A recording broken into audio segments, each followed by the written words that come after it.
Hello students, मैं विजिता यादव आपके लिए लेके आई हूँ chapter number 8 unique world of living organism का पार्ट 2। तो बच्चों हम आगे पढ़ते हैं। देखिए, who can see how far, कौन कितना दूर तक देख सकता है। Right down some names on a paper, आप कुछ नेम अपने पेपर पे लिखिए। Place it on a wall, और इनको एक दीवार पे आप चिपका सकते हैं, इनको पेस्ट कर सकते हैं। Now seeing the names, walk away from the wall and notice how far can you see them clearly. देखिए बच्चों, एक पेपर पे आप कुछ नेम्स लिखेंगे, उनको आप वॉल पे पेस्ट कर सकते हैं, और आप क्या करेंगे, थोड़ा सा डिस्टेंस पे आप खड़े होके उसको रीड करने की कोशिश करेंगे। ठीक है, आपने उसको रीड कर लिया, फिर थोड़ा और पीछे होके देखिए। ठीक है, आपने फिर से रीड कर लिया, फिर आप थोड़ा और पीछे होके देखेंगे। तो आपको अपने आप को टेस्ट करना है कि मैं कितना दूर तक देख सकता हूँ या देख सकती हूँ। तो उससे आप अंदाज़ा लगा सकते हैं कि मैं कितना दूर तक मुझे क्लियर दिखाई दे रहा है। आई स्ट्रक्चर ऑफ अ फ्लाई और अ मस्कीटो इज़ वेरी डिफरेंट। देखिए, जो आई स्ट्रक्चर होती है, मतलब आँखों की जो बनावट होती है ना बच्चों, तो वो एक मक्खी की और एक मस्कीटो की बिल्कुल अलग होती है। They fly away at once seeing any moving object. वे जो हैं बच्चों, उड़ते हुए भी जो है दूर से ही किसी ऑब्जेक्ट को देख सकते हैं। आपने देखा होगा बच्चों कि जब कभी हमारी बॉडी पे मस्कीटो या मक्खी अगर बैठी हुई है और हम उसको उड़ाने की जैसे ही कोशिश करते हैं या उसको टच करने की कोशिश करते हैं, वो उससे तुरंत ही जो है जल्दी से वो फ्लाई कर देती है। तो मतलब क्या, उनमें ये एक गॉड गिफ्ट होता है कि वो पहले से भाप जाते हैं अपने ऊपर आने वाले खतरे को, और वो वहाँ से तुरंत उड़ जाती हैं। Their eyes are different from the eyes of human beings and animals. उनकी जो आइज़ होती है बच्चों, वो बिल्कुल इंसानों से या और जानवरों से बिल्कुल डिफरेंट होती हैं। ये देखिए बच्चों, इसमें पिक्चर में दिया हुआ है हाउस फ्लाई, मॉस्किटो और बटरफ्लाई। तीनों का जो आई स्ट्रक्चर है बिल्कुल डिफरेंट है बच्चों।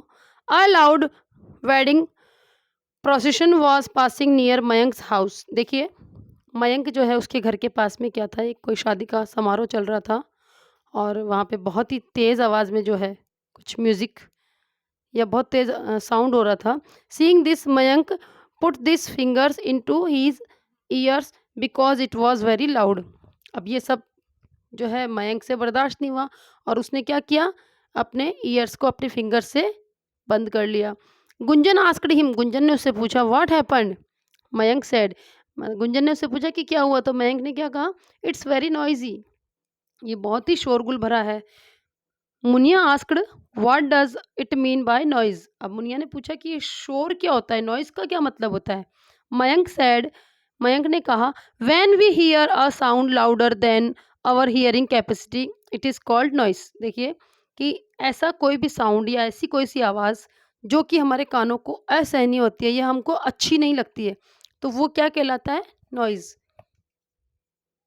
जब बच्चों हमारी कैपेसिटी से ज़्यादा तेज़ अगर आवाज़ हमारे कानों के आसपास गूंजती है, तो वो हमको सहन नहीं होती है, तो इसलिए उसको क्या कहा जाता है, नॉइज़। ये कह रहा है बच्चों थिंक एंड टेल, सोचिए और बताइए, eight which places have you heard noise? आप किन किन जगहों पे जो है शोर शराबा सुनते हैं? What are the problems we face due to noise? और इस शोर शराबे के चलते हमको क्या क्या प्रॉब्लम्स फेस करनी पड़ती है? Why should we not make a noise? और हमको शोर क्यों नहीं करना चाहिए? इन सब सवालों के जवाब बच्चों आप सोचिए। अब देखिए, बता रहा है ये, a dog becomes alerting hearing even a low sound. देखिए बच्चों, आपने देखा होगा कभी कोई डॉग बैठा हो तो हम धीरे से उसके पास भी जाते हैं ना, बिल्कुल बिना पैरों की आहट किए, तो भी वो तुरंत कान खड़े हो जाते हैं उसके। वो सोता भी रहता है तो तुरंत वो उठ जाता है। तो कहने का मतलब ये है कि जो डॉग्स होते हैं उनकी सुनने की जो कैपेसिटी होती है, हियरिंग कैपेसिटी होती है, वो बहुत ज़्यादा तेज़ होती है। Bat produces high pitched sound while flying. और जो बैट होता है यानी चमगादड़ जो होती है बच्चों, वो जब फ्लाइंग कर रहा होता है तो वो एक हाई पिच्ड एक साउंड उसके अंदर से निकलता है बच्चों, उड़ने के दौरान। The sound comes back heating something in front. देखिए, जब बैट उड़ रही होती है तो उसके अंदर से एक साउंड वो रिड्यूस करता है, और वो साउंड क्या करता है कि चारों तरफ से अगर कोई ऑब्जेक्ट होता है, कोई चीज़ होती है, तो उसको टकरा के वापस उसी के पास आता है। तो उससे वो पहचान जाता है कि सामने कोई चीज़ है, और यही कारण होता है बच्चों कि वो अंधेरे में भी बहुत अच्छे से उड़ पाता है। Hearing this eco, a bat can easily fly at night time also. और इस एको की वजह से ही जो है वो बहुत ईज़िली नाइट के अंदर उड़ पाता है। Different living creature have different hearing capacities. अलग-अलग तरह के जो एनिमल्स हैं और अलग-अलग क्रिएचर्स हैं, तो उन सब की बच्चों जो सुनने की कैपेसिटी होती है वो सबकी अलग-अलग होती है। जितने भी जीव-जंतु हैं उन सब की कैपेसिटी अलग होती है। अब ये फिर से है बच्चों की थिंक एंड टेल। आप फिर से सोचिए और बताइए, who are the people sound of whose foot steps you can identify. बच्चों, आपने देखा होगा कभी घर पे आप रूम में बैठे हैं और बाहर से आपके पापा या मम्मी, भाई-बहन, दादा-दादी कोई भी अगर चल के आ रहे होते हैं, वो बाहर ही चल रहे होते हैं अभी, और उनकी फुट स्टेप्स की आवाज़ से ही आप समझ जाते हैं कि कौन आ रहा है, कि पापा आ रहे हैं, मम्मी आ रहे हैं, दादा-दादी आ रहे हैं, या छोटे-बड़े जो भी भाई-बहन हैं आपके, तो आप समझ जाते हैं कि कौन आ रहा है ना? तो उनकी फुट स्टेप्स की आवाज़ से आप आइडेंटिफ़ाई कर लेते हैं। तो ये पूछ रहा है कि who are the people sound of whose foot steps you can identify. आपके आस-पास वो कौन लोग हैं जिनके आप फुट स्टेप्स को आइडेंटिफ़ाई कर पाते हैं? Which animal becomes alert after hearing even a low sound. और कौन से ऐसे एनिमल्स हैं जो कि बहुत स्लो साउंड को भी सुन पाते हैं और उसको सुन के वो अलर्ट हो जाते हैं? Which animal can fly easily in the dark. और ऐसे कौन से एनिमल्स हैं जो कि अंधेरे में भी उड़ सकते हैं? पता होगा बच्चों आपको बहुत अच्छे से कौन-कौन से एनिमल्स होते हैं? जैसे आउल एंड बैट, है ना? ये दोनों अंधेरे में बहुत अच्छे से उड़ पाते हैं। You see different types of animals. आप बहुत अलग-अलग तरह के एनिमल्स को देखते होंगे। Right down in the following table in which season are they not seen. देखिए, ये एक नीचे टेबल दी हुई है और इसमें 3 एनिमल्स के नेम लिखे हैं बच्चों, और ये पूछ रहा है कि ये 3 जो एनिमल्स हैं, वो कौन-कौन से सीज़न में दिखाई नहीं देते हैं। जैसे लिज़र्ड है, लिज़र्ड बच्चों हमको विंटर में दिखाई नहीं देती है। स्नेक, स्नेक हमको समर में दिखाई नहीं देता है। और फ्रॉग, फ्रॉग जो है वो समर में वो भी दिखाई नहीं देता है। Discuss and tell. आप आपस में डिस्कस कीजिए और बताइए, why are frogs seen mostly during rainy season. मतलब जो फ्रॉग होते हैं वो ज़्यादातर रेनी सीजन में ही क्यों दिखाई देते हैं? Why are mosquitoes found less during extreme winter. और जो मस्कीटोज होते हैं वो ज़्यादातर जो एकदम तेज़ सर्दी होती है ना, उस टाइम बहुत कम दिखाई देते हैं। Where do frog disappear during summer. और जो फ्रॉग होते हैं वो समर के अंदर कहाँ गायब हो जाते हैं? Where do mosquitoes disappear during extreme winter. और जो मस्कीटोज होते हैं वो तेज सर्दी के अंदर कहाँ चले जाते हैं? How do these animals gate their food. और उनको, उन एनिमल्स को जो है उस समय भोजन कैसे मिलता होगा? ये सब बच्चों आप आपस में डिस्कस कीजिए।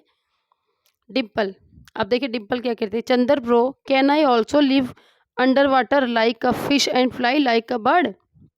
देखिए, ये डिम्पल जो है वो अपने ब्रदर चंदर से पूछ रही है, can I also live under water like a fish and fly like a bird. मतलब कि क्या मैं भी एक फिश की तरह पानी में रह सकती हूँ या फिर एक बर्ड की तरह उड़ सकती हूँ? अब चंदर कहता है, Dimple all living beings have their on special qualities.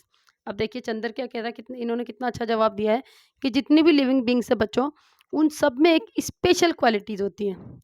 Human beings, birds, insects ETC are different from each other. यानी मनुष्य, पक्षी और जितने भी ये कीट पतंगे, जीव जंतु जो भी होते हैं बच्चों, ये सब एक दूसरे से बिल्कुल डिफरेंट होते हैं। किसी में क्या क्वालिटी होती है तो किसी में क्या क्वालिटी होती है। Colony of ants. अब देखिए ये एंट्स की कॉलोनी के बारे में बता रहा है कि एंट्स जो होती है वो किस तरह से ग्रुप में ही चलती हैं। There is an ant hole in the corner of Simi's house. Simi के घर के कॉर्नर पे जो है एक एंट के लिए हॉल बना हुआ है। Ants were entering into it. और एंट्स जो हैं वो इसके अंदर एंटर कर रही हैं। फॉर्मिंग अ लाइन, और बिल्कुल एक लाइन में चल रही है। The same way lots of ants were seen moving under a pot in the garden. इसी तरह से बच्चों एक पॉट के नीचे जो है गार्डन के अंदर कुछ एंट्स को देखा जा रहा है। बहुत कुछ क्या बल्कि बहुत सारी वहाँ पे एंट्स हैं। It was a bit moist there. वहाँ पे क्या है, हल्का सा मॉइस्चर भी है। व्हेन द, देखा होगा आपने बच्चों गमलों के नीचे मॉइस्चर होता ही होता है। When the pot was removed, जब उस गमले को हटाया गया, the ends starting taking away their eggs. जैसे ही उस गमले को हटाया गया बच्चों, तो वो चींटियों ने क्या किया, अपने एग्स को उठा के वो इधर-उधर भागने लगी। Hearing Simi, her mother told that ants live in colonies. देखिए, सिमी की बात सुन के उसकी जो मदर है, उन्होंने उनको बताया कि जो एंट्स होती है, वो हमेशा एक कॉलोनी के अंदर चलती है, ग्रुप के अंदर चलती हैं। They have their own world, उनका खुद का अपना एक संसार होता है। Ants live in soil, trees and at safe places in houses. देखिए, एंट जो होती है वो मिट्टी के अंदर रहती है, ट्रीज के अंदर रहती है, या फिर घर के अंदर भी कोई सेफ जगह होती है, वहाँ पे वो रहती है। बच्चों, हमने कई बार कहा भी होगा कि हमको एंट्स से बहुत कुछ सीखने को मिलता है। चींटी जो कि वैसे बहुत छोटी होती है बच्चों, बट इतनी तो वो मेहनती होती है, कंटिन्यू वो मेहनत करती है। कभी भी आपने देखा होगा चींटी एक जगह बैठी हुई नहीं मिलेगी आपको। कुछ ना कुछ वो एनी टाइम करती रहती है ना? और दूसरी शिक्षा हमको उनसे ये मिलती है कि वो हमेशा ग्रुप में चलती हैं, एकजुट होके चलती हैं। तो चींटियों से ये 2 सबक हमको बहुत बड़े देखने को मिलते हैं बच्चों। ओके बच्चों, रिमेनिंग चैप्टर जो है हम पार्ट 3 में पढ़ेंगे। बाय बच्चों।